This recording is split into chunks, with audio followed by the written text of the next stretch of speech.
una quinta dimensione, oltre quelle che l'uomo già conosce. È senza limiti come l'infinito, è senza tempo come l'eternità. È la regione intermedia tra la luce e l'oscurità, tra la scienza e la superstizione, tra l'oscuro baratro dell'ignoto e le vette luminose del sapere. È la regione dell'orrore e del raccapriccio, dove albergano i film maledetti. Carissimi amici del tubo, buonasera.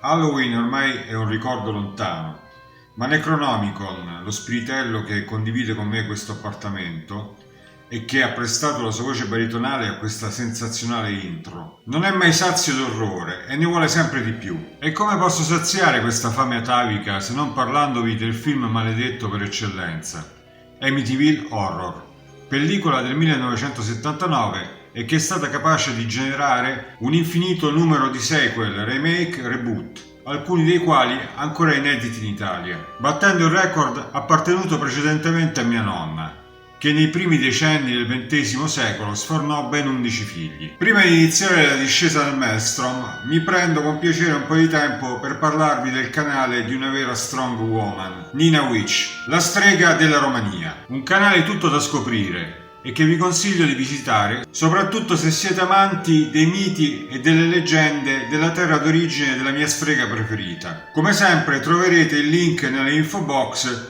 o nella scheda qui su.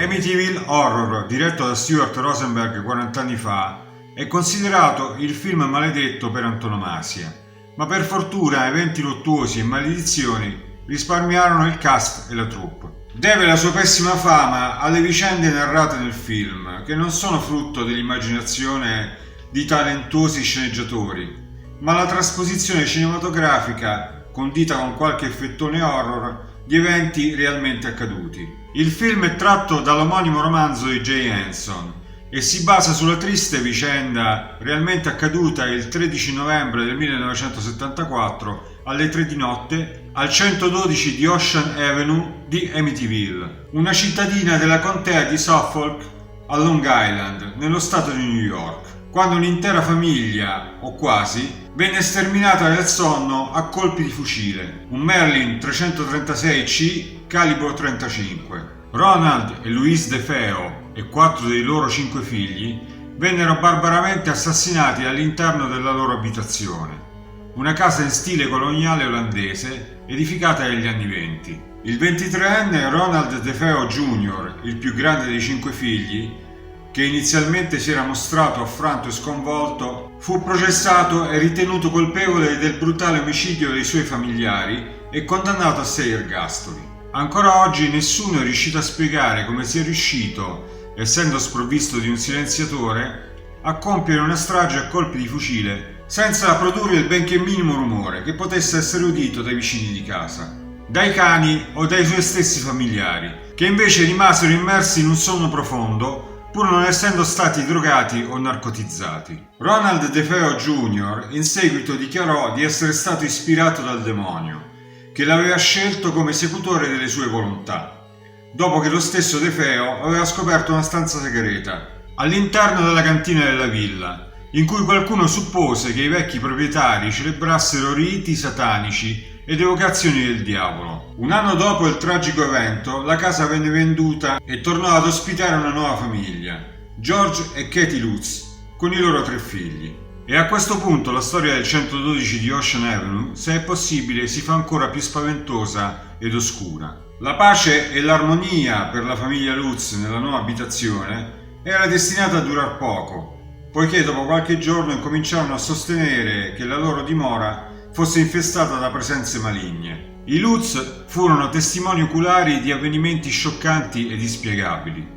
Le porte della casa venivano divelte dagli infissi da una forza malefica ed invisibile che li tormentava anche facendo sbattere ripetutamente le ante degli armadi. Una creatura dal volto demoniaco e gli occhi rossi li spiava dalle ampie finestre nel cuore della notte. Alle volte colava della melma verde. L'intera famiglia spesso veniva attaccata da sciami di insetti. A quel punto fu convocato un prete per benedire l'abitazione di Luz.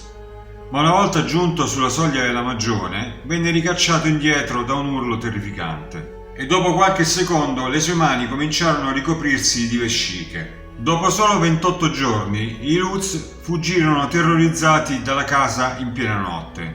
La vicenda divenne talmente eclatante da attirare l'attenzione di alcune TV locali e dei demonologi Warren. Ed e Lorraine Warren sono diventati noti al grande pubblico ultimamente grazie al film del 2013 The Conjuring, L'Evocazione, trasposizione cinematografica di uno dei casi più famosi studiati dalla coppia di investigatori del paranormale. I coniugi Warren misero piede nella villa al 112 di Ocean Avenue il 24 febbraio del 1976. Accompagnati da una troupe televisiva. Dopo un'attenta analisi dell'abitazione, sostennero di aver percepito la presenza di forze terrificanti nello scantinato. Tornarono nella villa dopo qualche settimana, accompagnati da reporter e da sedicenti esperti del soprannaturale, e diedero luogo ad una seduta spiritica, più volte interrotta da malori che colpivano i presenti. Lorraine Warren sostenne di avvertire la presenza di una forza così terribile ed ancestrale che sembrava provenire dalle viscere della terra.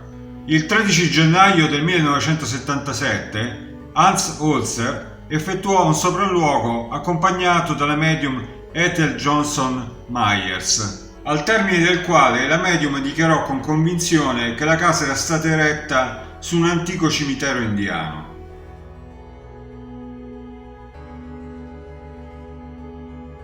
I Lutz collaborarono con le loro testimonianze alla realizzazione del bestseller The Amityville Horror, scritto da Jay Henson e pubblicato nel 1977. Tuttavia i coniugi Lutz rifiutarono sempre di essere intervistati dall'autore del libro, che ricostruì l'intera storia grazie ai nastri che George e Katie Lutz avevano registrato per documentare quella vicenda. Jay Henson, durante la redazione del libro, fu colto da un infarto e durante la sua convalescenza a Long Island faticò a concludere il manoscritto, a causa del suo continuo stato di malessere. Terminò il libro una volta tornato a New York, ma circa 3 anni dopo morì a causa di un altro infarto che gli fu fatale. Nelle prime fasi di scrittura del libro, l'autore diede i primi 2 capitoli all'amica Frances Evans per conoscerne il suo parere, ma giunta a casa la Evans morì la stessa sera con le sue 2 figlie a causa di un incendio. Qualche tempo dopo Henson affidò una copia della stesura definitiva del manoscritto ad un suo amico, che poco dopo finì in un fossato e rischiò di morire affogato insieme a suo figlio. Dell'auto, a parte i 2 occupanti, si salvò soltanto la copia di Amityville Horror. Terminato il manoscritto originale, fu consegnato al suo editore, al quale poco dopo prese fuoco l'auto. Steven Kaplan, uno dei più accaniti detrattori del romanzo di Jay Henson, del quale ne confutava la veridicità affermando che fosse tutta una farsa, morì a causa di un attacco di cuore una settimana prima che fosse pubblicato il suo libro, La cospirazione di Amityville Horror. Ma la serie di discrepanze in questa storia è molto lunga.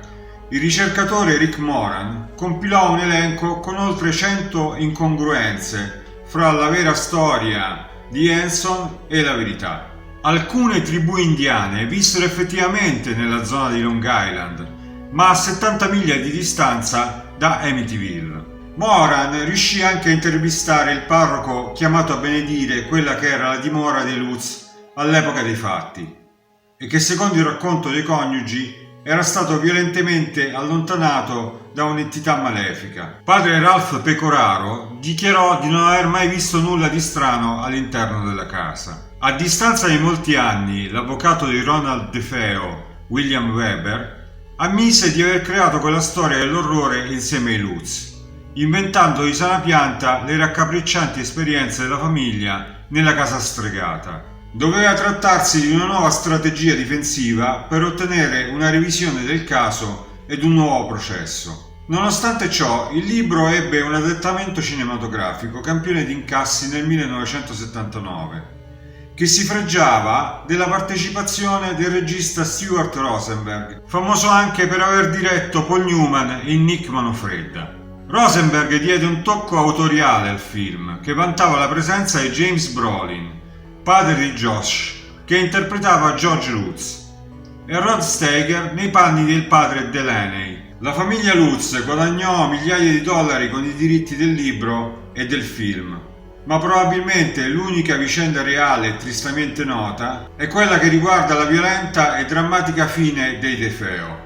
La casa nel corso dei decenni ha cambiato più volte proprietario, nessuno dei quali ha mai avuto la sfortuna di imbattersi in qualche creatura demoniaca. Ed eccoci giunti al termine di questo orrore che non ha nulla di soprannaturale.